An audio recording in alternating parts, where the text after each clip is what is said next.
요약의 말씀을 읽겠습니다. 예수님은 육신의 몸으로 오시면서 기적으로 나타나셨습니다. 기적을 생각하는 것은 메시아 구원자를 생각하는 것입니다. 메시아를 잊어버리지 않는 것은 예수님과 성령으로 기적의 삶을 사는 것입니다. 할렐루야. 본문의 말씀이 예수님의 탄생에 대해서 이야기하고 있습니다. 근데 이 예수님의 탄생이 사복음서에 기록된 것 중에서 마태복음에 일부 기록되어 있고 오늘 이 누가복음에 아주 자세하게 기록되어 있습니다. 그런데 누가는 이제 12사도에 들어가지도 않았는데 이렇게 자세히 기록할 수 있었던 것은 마리아와 함께 사는 시간을 그가 가졌기 때문인 것입니다. 어쨌든 오늘 본문에 보면 이제 마리아가 잉태하여 그 호족하라 하는 것 때문에 이 갈릴리 나사렛에서 유대를 향해서 베들레헴에 가서 거기에 있는 동안에 호족을 하러 갔다가 거기서 메시아 예수를 낳은 이야기입니다. 그리고 거기서 목자들이 이제 찬양하는 메시아에 찬양하는 것들을 그 기록해내고 있으며, 그리고 천군 천사들을 만난 그 목자들이 열심히 달려가서 이분이 메시아랍니다, 이분이 구세주랍니다, 이분이 그리스도랍니다라는 것들을 이야기하는 그 마리아와 요셉에 관한 그 말씀을 그 마음에 마리아가 생각하고 마음에 두었다 하는 것입니다. 오늘 이 마리아처럼 우리가 신앙을 경험하고 믿음의 아름다운 삶을 살고 있는 우리 모두에게 그 예수님에 대한 감격의 만남의 역사, 내 안에서 생명으로 탄생하신 그 예수님의 역사가 이 성탄을 이제 지나면서 2023년도에는 꿈과 희망과 성령으로 함께하는 기적의 삶이 이루어진다는 것을 꼭 기억하기를 간절히 축원합니다.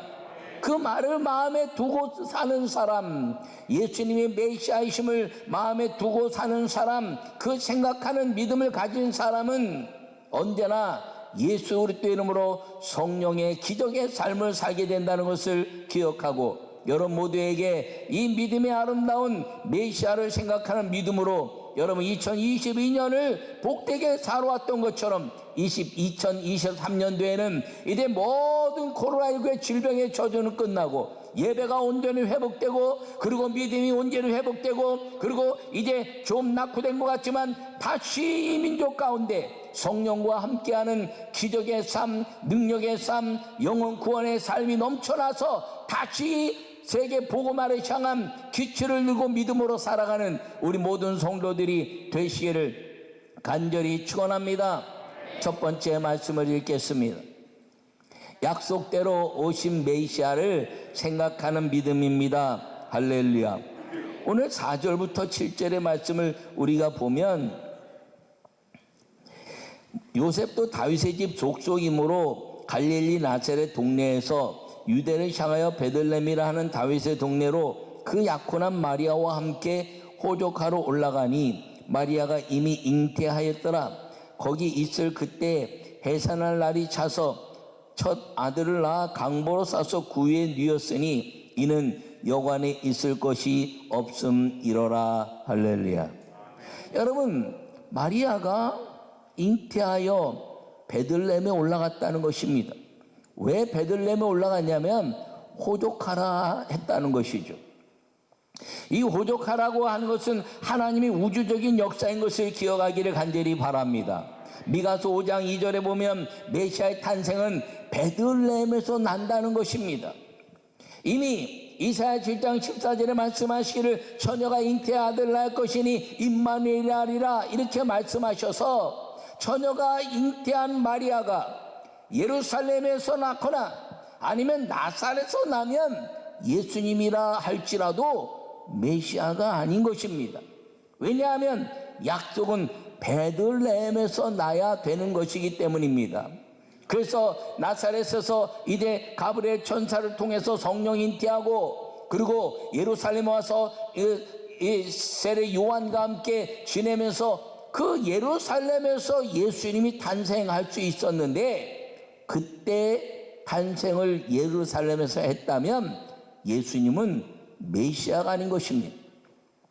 그런데 갈릴리 나사렛에서 왜 베들레헴으로 이제 올라가겠냐, 호적하게 했는데 하나님의 역사 속에서 예수님을 잉태시킨 분도 여호와 하나님 성령이시고 그분이 메시아심을 증거해내는 분도 여호와 하나님 성령이시기 때문에 아무 데서나 태어나면 약속을 이룬 분이 아니기 때문에 이 인류의 역사를 주관하시는 그 여호와 하나님께서 호적해라, 베들레헴에 가서 오족해라. 왜요? 각 자기 난국 이제 동네에 가서 하는데 이 요셉이 다윗의 족속이므로 베들레헴에 가야 호종할 수 있었기 때문에 베들레헴에 갔다가 거기서 아기 예수님을 이제 탄생시키는 그 거룩한 이 아름다운 역사가 이루어지는데 거기서 나면 어디서에서 낳건 베들레헴에서 나야 메시아이기 때문에 그 약속으로 오신 메시아를 증명해내고 있다는 것을 기억하기를 간절히 바랍니다.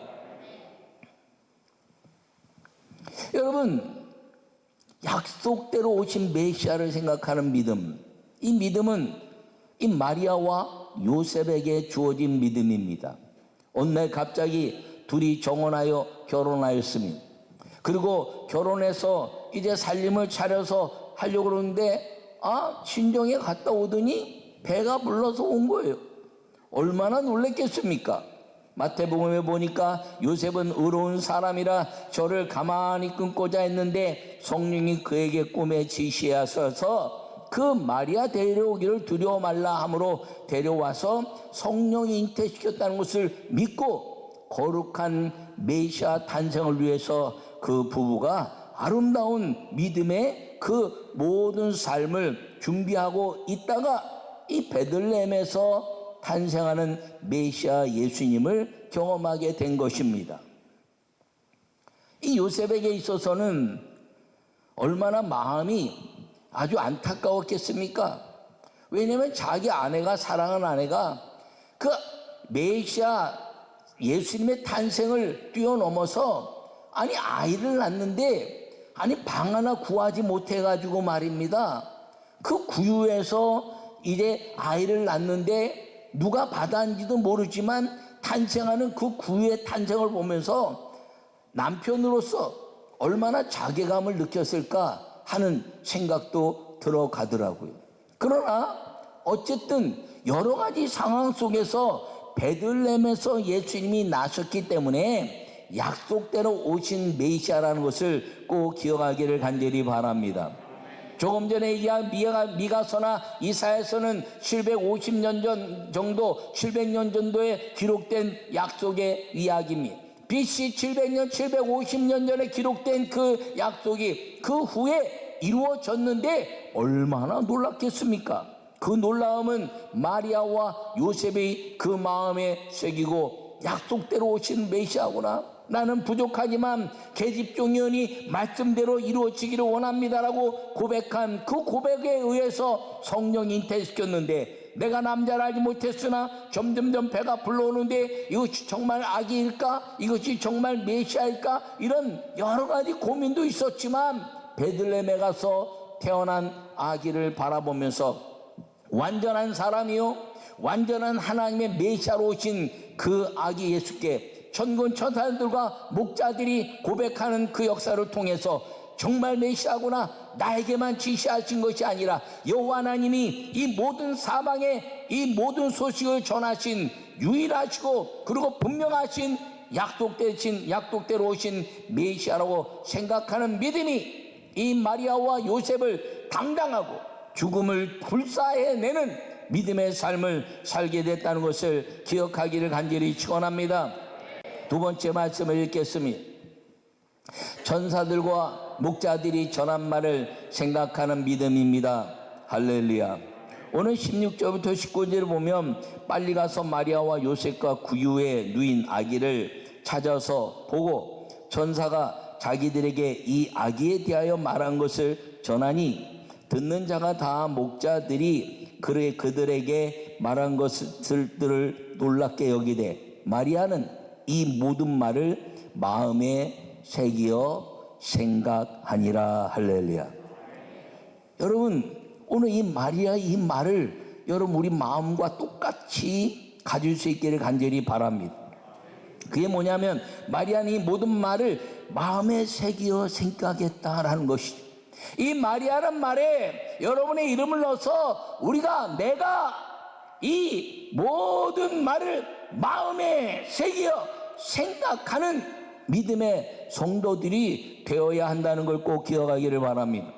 여러분 한 사람 한 사람마다 예수님을 영접하면 곧 구원받는다는 그 믿음을 여러분들은 다 경험한 것입니다. 어느 때는 확신이 없기도 하고 어느 때는 확신이 있기도 하지만 그러나 내가 예수 그리스도를 고백하면 마음으로 믿어 의에 이르고 입으로 신하여 구원에 이르리라 말씀했기 때문에 내가 신앙으로 보기에는 좀 그 믿음이 없어 보이고 그리고 이제 연약해 보이지만 내가 예수님을 믿는다는 믿음의 고백 때문에 나는 구원받았다는 그 은혜가 여러분들에게 이미 임해져 있는 걸 기억하기를 바랍니다.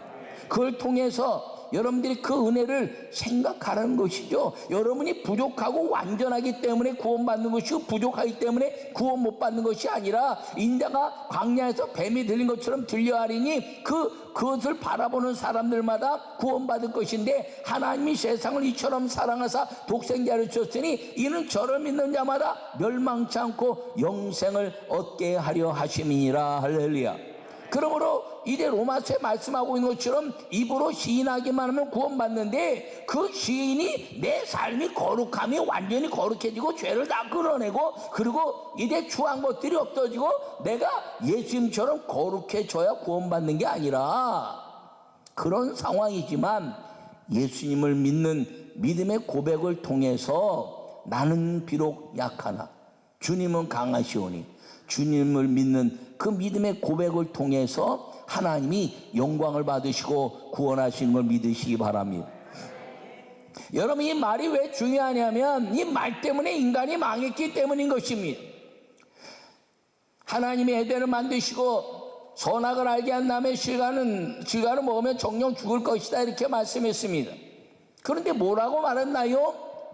선악을 알게 한 나무의 실과를 만지지도 말고 먹지도 말라 이렇게 바꿔버린 겁니다. 그래서 이 말이 그렇게 중요한 것이에요. 아니 그 말 한마디 때문에 인류가 이제 에덴에서 쫓겨나고 멸망받았다고요? 그렇다면 말 한마디 때문에 우리는 예수님의 약속에 의해서 구원받는 은혜가 임하는 걸 믿으시기 바랍니다. 왜요? 부정의 말, 하나님의 말씀을 어긴 말을 했지만 믿음의 말을 받아들이고 그 믿음의 말을 했더니 예수님이 우리를 구원하신 것입니다. 할렐루야. 이 땅에 어느 누가 완전한 사람이 있겠습니까? 오직 예수님만 완전하기 때문에 예수님을 믿으면 예수님의 은혜가 우리에게 확 빛처럼 임해가지고 마귀가 우리를 보지 못하는 것이에요. 아무리 거룩하고 아무리 성경을 많이 알고 성경을 기가 막히게 깨닫고 성경에 대한 것들을 막 하고 막 이야기를 해도 사람은 죽는다는 것입니다. 왜? 죄의 싹은 사망이니 라고 말했기 때문인 것입니다. 그러므로 죄의 싹은 사망이기 때문에 예수님의 탄생과 더불어서 그 성령과 함께하는 믿음이 아니면 누구도 죄의 싹에서 벗어날 자가 없다는 것입니다. 나는 여러분 모두가 이 천사들과 목자들이 전한 말을 생각하는 믿음을 가진 마리아처럼 우리가 수많은 선진들 그리고 수많은 성경의 이야기들을 이제 천사와 목자가 마리아에게 전한 것처럼 여러분들이 받아들이고 그 믿음을 통해서 주님이 나와 함께 하신다, 주님이 나와 역사하신다는 믿음의 아름다운 고백을 하고 사는 우리 모두가 되시기를 간절히 축원합니다. 여러분 이 마리아는 자기가 경험해서 마음에 그 메시아의 탄생을 간증하고 있었을 뿐 아니라 그 목자들이 이제 전해주는 그 모든 말씀을 이 마음에 새기어서 마음에 각인시켜서 생각했다는 것입니다. 야 이거 놀랍다. 그리고 시몬의 이야기를 그 부모가 이제 아주 엄청나게 놀랍게 여기더라 그렇게 이야기하지만 개역 성경에 뭐냐면 신기하네 놀랍게 끝나면 신기하게 어떻게 이런 일이 벌어지? 와, 이거는 정말 이거는 주님의 은혜가 아니면, 성령이 아니면 이건 경험될 수 없는 거야 라고 신기하게 여겼다는 거예요. 그리고 예수님이 12살까지 컸는데, 예수님이 컸는데 하시는 말씀이, 내 아버지 집에 있어야 될 것을 알지 못하셨습니까? 마리아는 예수님의 메시아이심을 점점 잊어버려 가고 있는데, 예수님이 성인식을 하면서 내 아버지 집에 있어야 될 것을 알지 못하셨습니까? 라는 말에 그 말을 마음에 깊이 두었다. 할렐루야. 여러분, 이것이 메시아를 생각하는 믿음입니다. 여러분들이 경험한 어떤 믿음이 있나요? 여러분 주변에 수많은 간증들이 있습니다. 여러분 수많은 하나님의 역사 있습니다. 우리가 지난 주일 저녁에는 기적을 믿는 소녀라는 영화를 봤어요. 여러분, 그 영화를 볼 때 사람들은 영화를 볼지 모르지만, 주님 나에게 믿음을 더하여 주시옵소서라고 고백한 사람들마다 하나님은 그보다 더 강력한 성령의 은혜가 임한 걸 믿으시기를 축원합니다. 여러분, 그런데 문제는 이렇게 경험한 것을 잊어버리지 않아야 되는데, 안 잊어버리면 어떤 일이 벌어지나요? 형통한 겁니다. 아멘. 왜 형통하냐? 성령이 우리와 함께 하시기 때문에. 여러분 모두에게 형통한 은혜가 임하기를 바랍니다. 여러분, 형통하다 그러면요, 내가 부자가 되고 건강하고 막 이런 건지 알아요. 아니에요. 그것과 상관없이 형통하다는 것은 성령이 함께 하시는 거예요. 환난이 와도 환난으로 느끼지 아니하고, 이제 질병이 와도 질병으로 느끼지 아니하고, 가난이 와도 두려워하지 아니하고. 왜? 하나님 아버지는 부유하시고 완전하시기 때문에. 할렐루야. 그래서 다 평강이 나를 무너뜨리지 못하는 것입니다. 하나님께는 영광이요, 이 땅에 기뻐하심을 입은 사람들 중에 평화로다. 할렐루야. 평화로다. 하늘 위에서 내려오네 그 사랑의 물결이. 여러분, 여러분들이 안 하는 말은 나 혼자 한 줄 알고 그냥 힘들어서 끝낸 거예요. 근데 여러분, 그 평화가 하늘에서 오는 것을 믿는 믿음, 이것이 메시아를 생각하는 믿음입니다. 이 메시아를 생각하는 믿음이 있으면요, 내 안에 원망이나 불평이나 불만이 없는 거예요. 내 안에 늘 감사와 은혜만 넘치는 것입니다. 그래서 내가 어디로 가든지 무엇을 하든지 함께 하시니 형통하였더라. 요셉이 어디로 가든지 종살이 하든지 옥에 갇혔더니 형통하였더라. 사무엘이 사는 동안에 하나님이 예배로 예배로 함께 하시니 그는 블레셋에 모든 역사를 다 빼앗겨 모든 일이 어려웠다 할지라도 형통하였더라. 할렐루야. 여러분, 어디로 가든지 무엇을 하든지 돌에 맞으면서도 형통하였더라. 여러분, 인생에 우리가 갖는 세상의 잣대에 대한 풍요 때문에 형통하다는 것이 아니라, 세상의 잣대는 세상의 잣대지만 내게 성령이 동행하심으로 형통한 것은 내 안에 평화가 임하는 때문인 것을 기억하기를 바랍니다. 근데 이걸 잊어버리면요, 삶이 어려워진다는 거예요. 근데 뭐 때문에 잊어버리냐면 생업 때문에, 먹고 사는 것 때문에. 마리아가 이렇게 깊이 마음에 생각하고 새겨 생각하고 신기하게 생각하고 그리고 마음에 두어서 막 이 메시아이심을 생각했는데, 예수님이 12살부터 30살까지 약 18년 동안 어떻게 된지 성경에 나타나지 않아요. 근데 공생애를 시작하는데 이 요한복음 2장에 보면 예수님의 가나 혼인잔치의 이야기가 나옵니다. 혼인잔치에 예수님이 찾아가서 어머니에게, 어머니, 이제 내가 하나님의 아들로 공생애를 시작합니다라고 말하러 갔는데, 어머니가 심부름 시키는 거예요. 가나안 잔치집에 포도주가 모자란다고. 그러니까 예수야 포도주가 모자라. 아니 보니까 장정 12명까지 데리고 왔네. 아이고 사오면 한 번에 끝나겠네. 그러고 생각했더니 예수님이, 어머니, 아직 내 때가 이루어지지 않았습니까? 그 말은 무엇이냐면, 사람마다 구원의 때가 다 있다는 것이에요. 메시아로 받아들이는 때가 있는데 2000년 전에 메시아로 받아들인 사람이 구원받는다면 2000년 후에 우리가 믿지만 지금이 내 때라는 거예요. 하나님이 구원하시는 때라는 거예요. 근데 마리아는 아직 내가 예수님의 그 하나님의 전능하신 메시아의 사역을 시작하려고 왔는데 어머니에게는 아직 당신 내 때, 내가 구원받아야 될 메시아의 때가 아직 이루지 않았습니까? 근데 어머니 안 그러고 뭐라 그래요? 여자요, 그렇게 말하거든요. 그 여자라는 말은 보편적인 여자요, 피조물이 되어서 메시아를 보지 않으면 구원의 때는 아직 멀었다는 것이에요. 그러니까 요한복음 19장에서도 여자요 라고 말씀하시면서 십자가에 죽으시면서 나를 믿는 그 믿음이 메시아를 믿는 믿음이 되어야 구원받는다라고 선언해내고 있는 걸 기억하기를 축원합니다. 여러분, 그런데 그 먹고 사는 문제 때문에 잊어버린다는 거예요. 그랬더니 이 마리아가 다 이야기하면 무슨 말씀을 하시든지 그대로 하라지. 여러분, 무슨 말씀을 하시는지 그대로 해서 종들이 이제 그 돌 항아리에 물을 가득가득 채웠는데 예수님이 물 떠올랐지만 예수님의 말 때문에 떠온 건 아니에요. 마리아가 시켰으니까 떠오는 거지. 여러분, 그래서 물을 떠다가 줬더니 물이 포도주가 됐습니다. 여러분, 자기가 그냥 몸부림치면서 생업을 위해서 막 애를 쓰고 살았는데 여전히 모자라는 인생이에요. 여전히 포도주가 모자라고 여전히 사람들은 자기에게 필요한 것을 요구하지만 예수님을 메시아로 생각하는 믿음으로 회복했더니 물이 포도주로 변하는 기적의 은혜가 우리의 삶이 된 걸 기억하기를 축원합니다.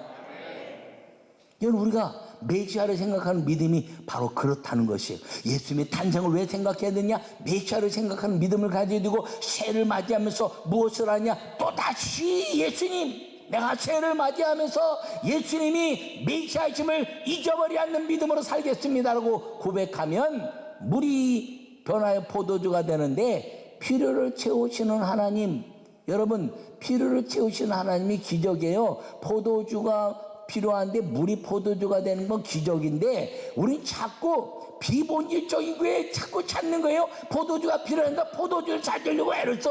물이 포도주가 될 것도 생각하고 무슨 말씀에 포도주가 포도주 그러는데 본질은 무엇이냐?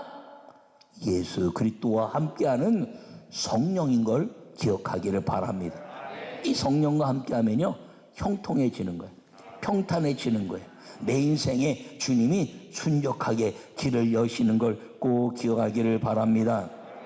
그러므로 메시아를 생각하는 믿음을 절대로 잊어버리지 않는 2022년을 지나며 이 성탄절을 지나면서 새해를 2023년을 맞이하는 여러분 모두에게 이 성탄절이 갖는 거룩한 예수님의 탄생을 통해서 나에게 임한 것, 수많은 성경 속에 임한 것, 수많은 우리의 이제 성도들 가운데 임했던 기적과 은혜의 삶, 성령이 함께했던 삶들을 마음에 깊이 생각하여 메시아 예수님을 생각하는 믿음으로 2023년도에 빛나는 메시아 예수님을 생각하다가 그분이 나와 함께 하셔서 세상 끝날까지 내가 너희와 함께 하겠다는 담대한 은혜로 말미암아 여러분 생업 때문에 여러분의 신앙이 무너지지 않고 환경이나 질병이나 자녀 때문에 무너지지 않고 하나님은 여전히 살아계신 것을 마음에 새겨서 메시아를 생각하는 믿음으로 성령의 동행하심으로 말미암아 형통한 은혜의 삶을 사는 우리 모두가 되시기를 간절히 축원합니다.